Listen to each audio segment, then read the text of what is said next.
today's topic is what? Building a successful SaaS business. All right, cool. This is a quick video on a Monday. This might develop into multiple parts over the history of this company, but I wanted to kind of get away from a little bit of like the technical side of the business and talk about the part that I love actually the most, which is related to actually building the business. So today is, I'm looking at my notes.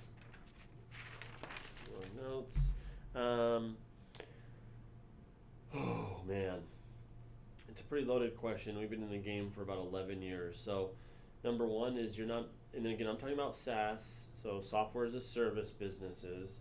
I'm also talking about businesses currently under 20 million trying to go for as big as it can possibly be.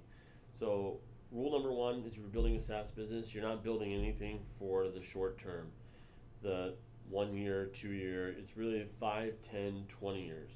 Otherwise, you're building a cool widget that maybe gets downloaded a bunch of times, but it's irrelevant as soon as a bigger platform, makes a change, right? So if you're building something for Facebook, you're building something for something, that's not to me a SaaS business. SaaS businesses are like big. You're trying to build something big. Big, Salesforce big, Oracle big-ish,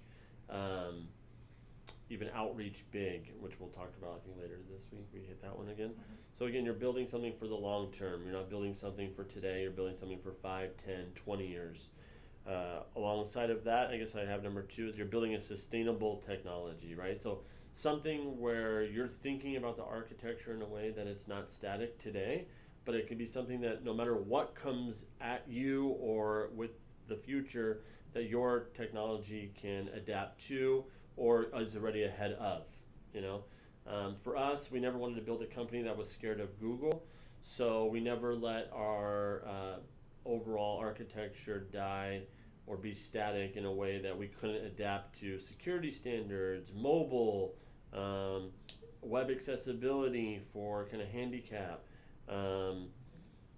domain name thing, which is a little bit technical, but again, just you can kind of hear it there. Again, sustainable, not afraid of something that can just knock you out. You can actually live kind of on your own. Number 3, I wrote down trust your team. In the beginning, if you're sitting there micromanaging every little detail, I mean, this guy sitting next to me knows I basically am like, yo, figure it out, ask questions, figure it out. We're talking about building a software company, not hurting people. Like this is, and at this point in the game, you're pretty irrelevant, So, and in that case, I'm really talking to ourselves. We're a speck in the universe of that landscape of, well, anyway, we're a speck in that landscape. Number 4, I wrote down, once you get things going, understand who you're selling to. I think we could have shaved at least a year or 2 off of our story if we realized who we were selling to. We were always trying to sell to the CEO, the chief marketing officer, somebody, COO for no reason. But really we found out very quickly that it was the product manager, more specific, a product marketing manager that was the one buying our software or licensing our software in our platform. And so once we figured that out, that ramped up sales too. So that saved a couple of years, and hopefully that saves you also a couple of years. And finally, at least for this version of this video, I wrote, there probably could be a lot of debate on this topic, but I personally believe in the beginning, the idea that you would have referral agreements, reseller agreements, and even integrations into larger platforms.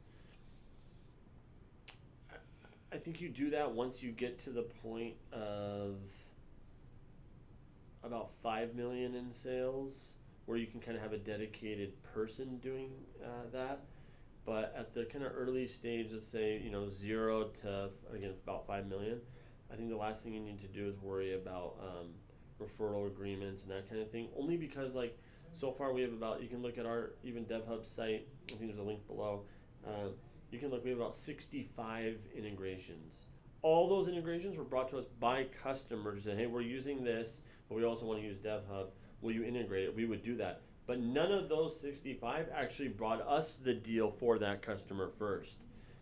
again, that's just our experience, whatever. And last but not least, this is my sweatshirt here. This is what I also consider DevHub University, because we learned the most in building a SaaS company over about 10, 11 years, but really it got fun in the last 3 years. So with that, those are my tips on building a SaaS company. It'll probably be a bigger part video series in the future, but for now, that's it. Thank you for joining. Have a great week.